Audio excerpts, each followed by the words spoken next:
ایک سوال آخری، میرے خیال میں آپ کیمپ میں زیادہ زحمت نہیں دیں گے آپ کو، یہ بتائیے گا کہ پاکستان جو ہے مذاکرات کی ثالثی کر رہا ہے، تو کیا پاکستان اس پوزیشن میں ہے کہ وہ اس ثالثی کو قبول کر سکے؟ دیکھیں اس پوزیشن میں تو کوئی بھی نہیں ہے، لیکن کیونکہ پاکستان بیچ میں آیا ہے الحمدللہ،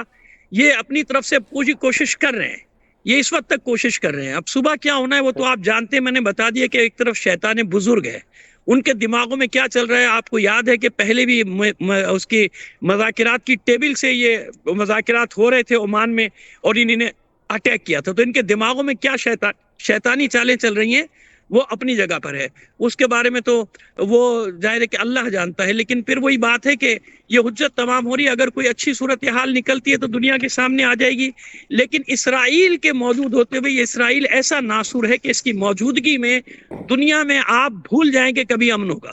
یہ کہیں اچھا جی، امن نہیں ہونے دے گا، خاص طور پہ اسلامی ممالک میں بھول جائیں لوگ کہ امن ہوگا جب تک اسرائیل کا نجس وجود موجود ہے، بالکل کیونکہ نہیں اس صحیح۔ کے فیور میں نہ مذاکرات ہے نہ امن ہے۔ آپ نے دیکھا کہ کل یہ معاہدہ جو بھی ظاہری طور پہ ہوا سیز فائر کا، اس نے لبنان پہ کیا قیامت ڈھائی ہے کل اور آج صبح، صحیح تو ہے۔ میں یہ سمجھتا ہوں کہ اسرائیل کی موجودگی میں مجھے تو کسی قسم کی بہتری کے آثار نظر نہیں آتے، تم بلکہ میں تو یہ سوچ رہا ہوں کہ شاید آج رات یا کل ہی